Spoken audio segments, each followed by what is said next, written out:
Today I will speak with Keith Williams from Keith Williams Workout and the Guru LLC. Over the past 3 decades, Keith has trained and mentored many of the nation's top basketball talents, both male and female, as they work towards their career as professionals. So I'm here with Keith Williams from Keith Williams Workout. How are you today, Keith? I'm finding yourself. And first, I want to thank you for having me on your show. Thank you for being here, and it's good seeing you after all these years. It has been a long It's time, been a long time. and it's funny, like you said, it's funny to see you on a podcast because you don't talk a lot, so this should be interesting. I don't talk a lot. You're right about that. So I'm glad you remember that. I wanted to bring you on because I've been hearing about all the wonderful things you're doing with these young men, getting them into the NBA. So tell us a little bit about your organization and about yourself. Well, basically, before I knew it was a business, I was training guys maybe almost 30 years ago, and I used to do it, for the sport of it, just helping guys trying to get better. And then I figured out how to monetize it. So at the time, I was working at a Sam's Club. Believe it or not, I was on the night shift, and I was making pretty good money. And my dad came in and said, "Keith, are you sure you're gonna be able to do this for the next 20, 30 years?" And when I thought about it, I was like, nah, I want to find something I want to do. So I got into training, and I didn't really know what to charge or how to go about it. But I knew it was something I wanted to do. I knew it was something that I thought I could share at that time with guys that was primarily still my age. I was only in my late 20s. And it kind of took off. So as the story goes, I quit Sam's. As you know, that's a terrible thing to do, to quit a short job for something you don't know anything about. But that's what I did. And I was training over at Bowie State, basketball training. And I didn't know what to charge. So for about a week, I trained guys and wasn't making any money. And so then, me not really knowing the business, I got frustrated and was like, well, if I was somebody else, y'all talking about the good work I'm doing, I was somebody else, y'all would pay me. So I brought a green bag to the workout and I told all the guys. And at that time, I had, the Kwame Browns and guys like that from the Wizards around. That's when Bowie State was the practice facility for the Wizards. And I said, well, pay me what you think I deserve. So by this time, it was 2, 3 weeks in. And the first day, I think I made about, honestly, maybe $64. I mean, not the money I wanted, but it was something, right? More than what I was getting at first. And then a week later, I went in the bag. It was $437 in it for one day. And so I was like, okay, this is more like it. $400 a day sound like a plan, That's 2,000 a week. That sounds like I'm heading in the right direction. And then through, just being around the game and asking people questions and kind of figuring out what I thought it was worth. Nobody actually told me. I figured out what was my price point and Keith Williams workouts, it grew from there. So that's pretty much the origin of my business and my story. That's how I got started. Are you still Keith Williams Workout? I am. I even had T-shirts and stuff like that. But I actually I'm under the Guru. So it's Guru Traveling that I have with my wife. Hmm. Then I got Guru T-shirts, and then I got Guru Management Company. So yes, I'm under the Guru label now, but I still use Keith Williams Worker as well. Just to give a little bit of a history, you said you were training at Bowie State. So that's where you started. That's where I started at Bowie State. Yeah. Okay, and I know there's definitely a rich history of basketball in I guess the young people call it the DMV. I call it the DC area, but Of DMV. course. So give me kind of like a list of some of the people you've actually helped train. So again, I've been blessed enough to have Kevin Durant, DeMarcus Cousins. My first big pro was Steve Francis, that everybody knows. I had Gerard Mustaf, Chris Wilcox, Lonnie Baxter, Roger Mason. I mean, the list could go. Ty Lawson. I was the main person. Markel first, the only number one pick to ever come out of the state of Maryland. Uh, Mike Beasley.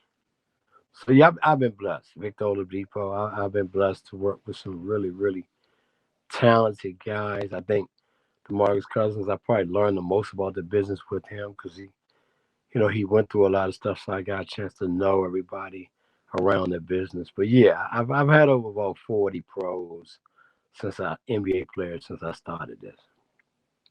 Wow. So it sounds like you have a keen eye for talent. You know what? I would say I think I'm really good at reaching kids where they are. Because I think the biggest problem that we have as older gentlemen is getting young people to listen. You know what I mean? Because in this day and time, young people know everything, right? Um, but for whatever reason, these young guys, they like me and they trust what I tell them. And I think they try to go out and do the best that they can, given, the information that I gave them. So I think I'm a good communicator, even more than just knowing who's really good at basketball. What's the youngest player you've ever started training? I've had them. I've had kids as young as 3 and 4, and I've had them as old as 60. So 60. I've kind of, it started off as just yeah, you're right. Old guy just want to get in shape. Um, yeah, I've pretty much run the gamut. I've written basketball articles and did videos for Better Basketball, which at the time was the biggest online magazine ever for basketball. So I did that for about a year and a half. So I've kind of did it all. I've coached in the minor leagues. I coached in the ABA, which was the Maryland Nighthawks, and we were really successful. So I did that for 2 years as well. So I've kind of done everything. I've did the marketing deals in basketball. Like I said, I've acted as an agent for the number one pick. So I've pretty much done it all with regards to basketball at every level almost. I ran AAU program, DC Blue Devils. We were sponsored by Nike initially, and then we started being sponsored by Under Armour. So yeah, I've done it all, and I'm thankful. Each step helped me to get ready. And obviously, this year I have Jaden Springer, who should be a top 15 pick.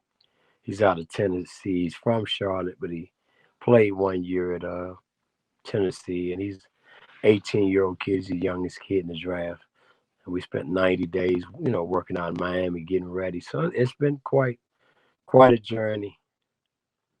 So you're expecting him to go in the top 15, you say? Yeah, he should be in the top 15. It's interesting how they look at basketball today. It's not how we came up, Barbara, where what you did was important. What you did on the court. Now it's kind of what's your potential. You know what I mean? What's your ceiling? They draft you based on how high your ceiling is more than what you can actually do at the present time.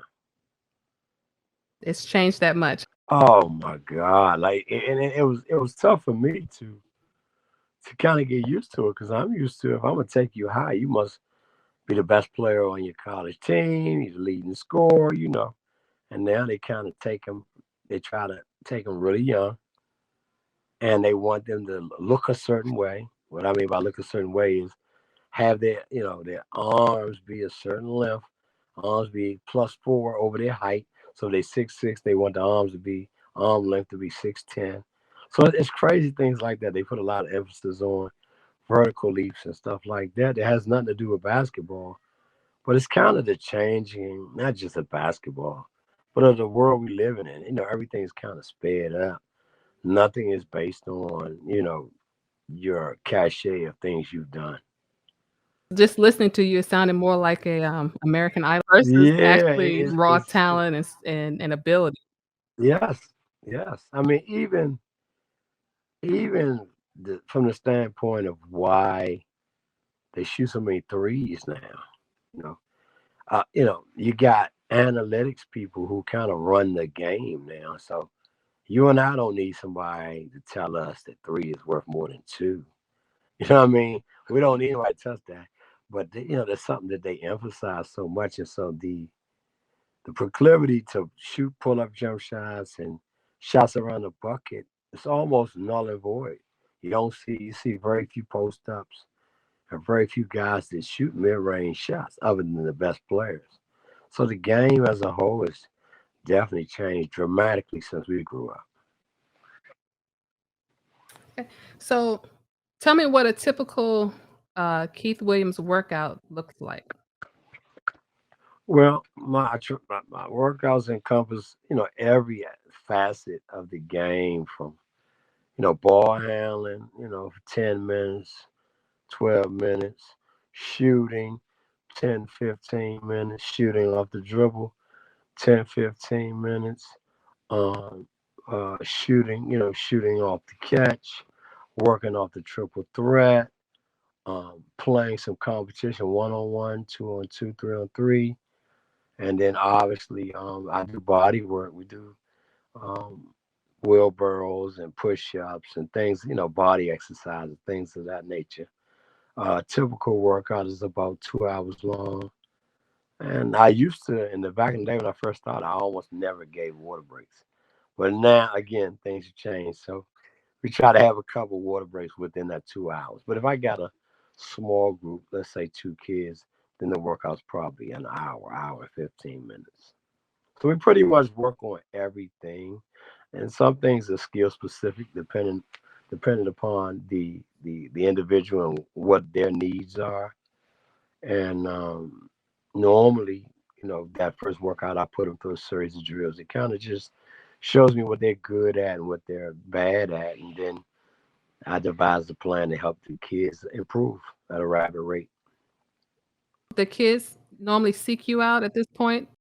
Yeah, yeah. I've never, again, old school, so I've never been good at really marketing myself, but the word has gotten around, and so yeah, I get all referrals, all Okay. referrals. And is it mainly in the DMV or is it all over? No, I've been able to, with social media, the world is so small, and with me writing the articles and stuff like that. No, I've had people reach out. I've had people fly in from Pittsburgh, even California, just to come work out. The whole workout thing is taking on a life of its own. So it's a big business for one, and with all the videos and stuff, all the visibility you can have. So yeah, I've been sought out from all over, not just locally. Like DeMarcus Cousins, he's from Alabama. Like I said, Jaden Springer, he's from Charlotte, North Carolina. These guys are not from the DMV, so yeah, it's been good, man. I wouldn't trade it for the world to have my own business and to do what I like, do what I love for this many years. You never can complain at that. So tell me where your love for basketball stems from. Listen, probably since I was a little boy, but funny, your brother and myself in college used to talk. Her brother being Richard, of course. We used to talk in college about basketball all the time. And really, to be honest, I actually give Richard more credit. All of this that I'm mostly doing, it started out of Richard saying, asking me, Keith, do you think you could be the best female player in the world? And so, of course, we young, we in our 20s. And of course, I'm laughing at him like, Richard, are you crazy? And your brother was one of my biggest supporters. Your brother thought I could be an NBA player, and he was a good player himself. So it kind of almost hurt my feelings that he really thought that a girl, female, Hey, could beat me. I don't care how good she is. he So, said that because I'm his sister. He don't want to tell anybody that I actually am is just as good as he is. But that's a story for oh, another okay, day. okay, okay. I'm gonna remember that. So, as fate would have it, one of my early trainees was Shamika Holsclaw, who at the time was the best female player in the world. So of course I called your brother. I was like, hey, I'm training the best female player in the world. So there's going to be opportunity for me to play against her and see who's what. I said, I don't want to say too much, but let's just say I bested her in a one-on-one. And let's just say that I called your brother and rubbed it in. So you that was a proud moment But for you, but but was it a but tough game? Be honest. you know what? Meek is such a humble young woman. I think because I had been her trainer for a little while, I think she was a little nervous. I don't think she put her best foot forward. I think it was a respect factor. But it wasn't easy, but no, it wasn't overly difficult either. But you gotta remember, as a trainer, I watch you, so I know your strengths, I know your weaknesses, and I know being at an advanced age over them that I know what to take away. But it all this really started because of your brother talking like that. We used to talk about everything, basketball related every day. We supposed to be in school learning, but we weren't. We were talking about basketball. But don't tell nobody I said that. We won't But tell the hundreds of people that are gonna hear this podcast. no, they won't even hit his part. It'll be blanked out. But yeah, so he's a big part of me doing this because it was just interesting that we were having that conversation. Then a few years later, it actually happened, and it allowed me to see that I might be able to put my hands on some of the most talented kids in the world, and I saw how Meek took to me, how she respected me, how she looked up to me, and it gave me confidence to move forward in the business. She was the first player to introduce me to the Nike people, to introduce me to her representatives, Nike and her agents, and all of that helped me kind of understand the business, from a different lens, if you will. I honestly didn't know you trained both male and female. Is she the only one, or have you trained several female athletes? No, I had Monique. I had a couple of Monique. I had Monique Curry. I had Elena Beard. Yeah, again, like I said, I've been blessed to work with some of the best and brightest young people in the DMV for sure, girls and guys. And I've had other female All Americas. Mara Strickland, who played in Maryland. I had her for many, many years. So no, the girls have been great. I had the all-time leading scorer in Bowie State history, Allison Hardy, where she's Allison Dobbins now. She's married, and she's like a daughter to me. She started with me in the early days. She once scored 50 points in a CIAA game. So, like I said, I've had the best of the best. So you said that she opened the doors for you to see the whole picture of the game. What Yeah, but the business, the right? business side of it. Yeah, because I hadn't. I was so caught up in just the training side, the fundamental side, the skill side of the business. I hadn't even wrapped my head around agents and tennis shoe representatives. I wasn't even thinking about stuff like that.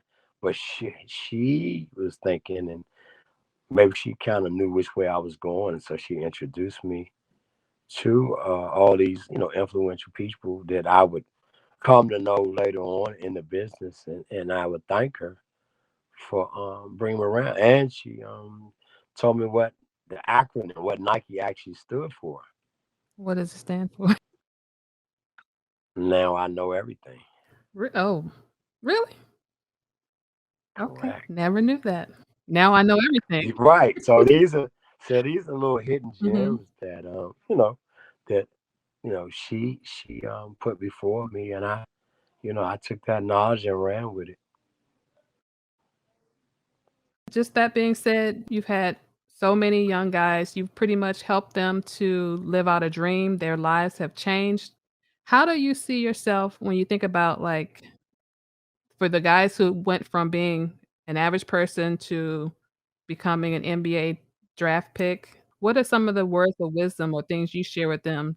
I mean, the biggest thing, and I talk about this all the time, because I've had my ups and downs in this business in terms of how things have gone. But the biggest thing is keeping the same circle that you came into the money with, keeping that same circle.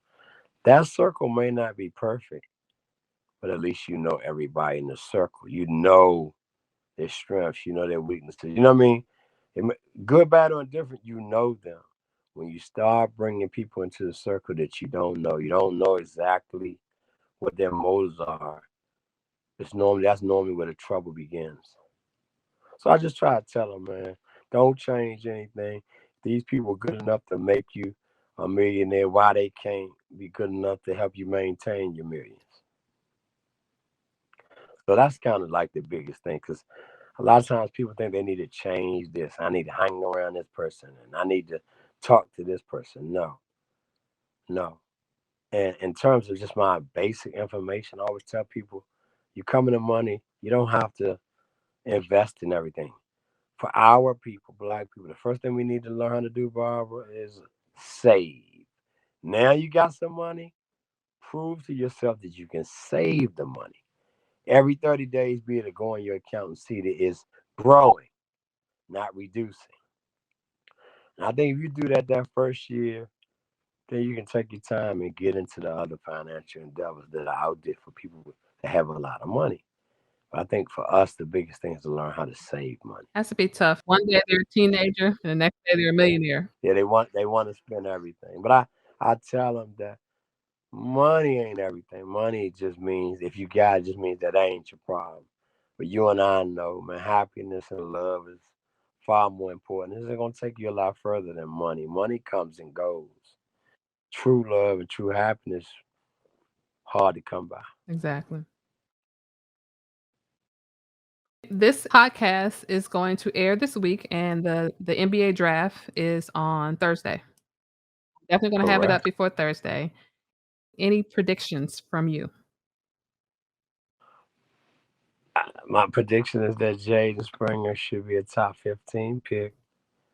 Wherever he goes, he's going to be a steal because he's a two-way player. And when you're talking about drafting somebody young, he's a kid that doesn't have a big ego, so he'll morph into whatever they need him to be, and he'll be a star in his role. And that's what you need when you got young guys coming in. He's really solid. It's not something we say about young players, but he's really solid. He's really even keel. I think he's ready to make a nice plunge into the NBA. I will talk to you post draft, and let's see where he ends up. All right. Any other predictions? I mean, the easy ones, nowadays in the NBA, you know who's going number one. Kate Cunningham's going to go number one. Um, and probably Jalen Green will be number two. Again, everything's projected in advance. So it doesn't really matter what people have done. People, they already have their mind set on what they're going to do, and they do it. And I guess that's the gift and the curse of basketball today. Definitely not like the past. It used to be a little more nail biting, I guess, at least for me. Oh, well, you had to fight for it. You had to fight for it. You had to go in there and take it. They tell, even when you watch basketball games now, one team gets up by 20 and they'll say it's over. It's like it's 12 minutes left in the game. It's a 24-second shot clock. It's not over. But that's kind of the world we live in. They kind of move on so fast. Exactly. And I have to kinda admit, I'm not into sports like I used to be because I saw the Mhm. change coming, and I'm like, Right. It just doesn't seem as authentic as it used to be." No, no, and it's always kind of, you don't know what people are really doing because everybody's doing everything for clicks now.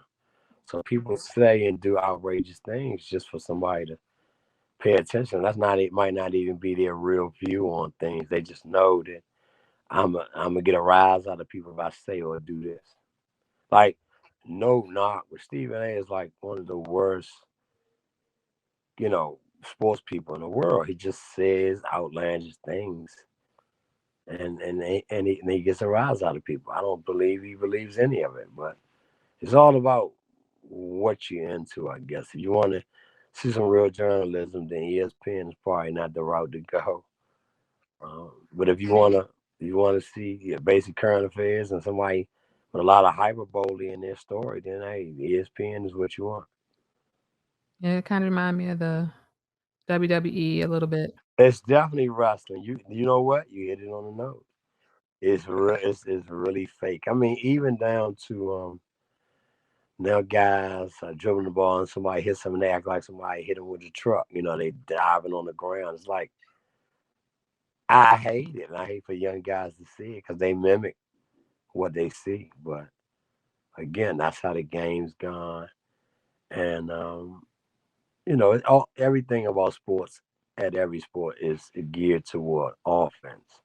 So they don't give the defense a chance. So basically, Robert, if you're on defense and you close the space out on me and you're in my personal space as an offensive player, they allow me to drag my arms through your arms and then they'll call a foul on you. After you've already established that you're in that space. You know what I mean? You've established it. But because I'm the offensive player, they'll give me the call. So it's just stuff like that that doesn't make any sense. And I guess that's why they don't have old guys like me talking too much because I'm a conflict everybody. But it's just a lot about the game just is not right. I don't even like how a lot of people will compare past players to players of today. Yeah, it's a different area exactly. And but when they do that, they always go by numbers. But like I tell people, the game is at a faster pace now. You know what I mean? They they shoot more threes, so there's more points in the board. So of course, certain guys gonna score more points, and they don't, and they play less defense. Again, the game is geared toward offense. So the stats they put up are not gonna be the same as stats we put up when we were playing, because the game is much harder. I mean, you can just look at the film. It was a much more physical game 20, 30 years ago, And sometimes I even feel like some of these teams are so scripted. all the way. All the way? Okay, yeah, because it's like, it's like I see guys moving around from team to team in order to create a championship team. Of course, that team's gonna win because they bought it. Exactly, they paid for the championship. So yeah, it's just a different climate. So I think when you start comparing, you gotta compare the eras as well before you start saying Kobe is good as Jordan or whoever you comparing. You know, it just doesn't make a lot of sense. Even the greats, you know, LeBron, he got into the NBA earlier than everybody else, so he's gonna play longer than most. So of course he's gonna have more points. He played more years. You know what I mean? He started at an earlier age. That and back in our time, coming out of high school wasn't the rave, but it became that. So I think people gotta take a good look at things before they start comparing different eras, different players. Yeah, I think, like, the only guy I ever knew that came out of high school was Daryl Dawkins and Moses Malone, I think at the Yeah, time back in the day, yeah, and now, like, yeah. I don't know who hasn't come out of high school. Exactly. That's how it's set up. Where do you see yourself in the next couple of years? So I've already done some management and some marketing deals. So kind of just moving more towards that and have my training with a lot of kids that are a lot older, not as many young kids, small kids, older kids, kind of more of a cookie cutter approach to it. You know what I mean? I'm a kind of hand pick. Again, I am 52 and you want to That's stay as young, by the relevant as way, 52 is young. okay, thank you, Barbara. Yeah, I want to stay as relevant with the kids as possible, and I want to stay with what I'm comfortable with. They say when you get older, you get more patient, and that's true. But you're more patient for things that's worth being patient for. But you rarely have patience for nonsense. So, and the kids, the kids don't see the game, the business of basketball the same way, and the money they paying is so outlandish that they're just not as serious about it as you would think they would be. So yeah, I think I'm gonna move more toward the management side, and obviously working with more guys at the higher level that right there close to being professional players. I think that's probably a better lane for me as I age. Well, you've definitely earned it. I mean, just the names you've listed off today, and I'm sure there's many more. Yeah, yeah. I don't wanna brag. Yeah, I don't want to brag, but yeah, I've had a lot of 'em. Even Quint Cook and some of the kids that are playing now, I've been able to work with them as well. So, And I even saw an article about, I guess it was a player, Hasim, is it Hasim? awesome shit at the beat. Yeah, Get the beat, yeah, I guess he had been out of the yeah, league for a couple of years, yeah, yeah, and you yeah. I'm That like, hey, you did some homework, I bro. do There my you go. homework, Yeah, I do my homework, yeah, yeah. That was interesting trying to get him back in. and that's something that's rare, once you're out, you're normally out, right? Yeah, nah, it's tough. It's like a game. You got to be initiated. Exactly, they owe you a true debt. Nah, you know what? Hashim is a really nice kid, and again, this business, man, the business of the business can get in the way, and he has some things have bad management and poor financial management, Mhm. so things just kind of went left for him. But beautiful kid, and he worked his way, he did the things he needed to do, and he was able to get another shot. So I'm thankful for the opportunity to be a part of that journey that he was taking. Thank you for taking the time today to talk to me. I really appreciate it. No, no worries. This was good. As you grow, keep me in mind. I come back on and Oh, we'll talk. definitely. We can make this a monthly thing. Keith's Corner. Hey, let me know. I would love that. Okay. Just let me know. Okay, I appreciate it, and best of luck, and I will definitely be talking to you after the draft. All right, take care, Bob. Thank you for having me.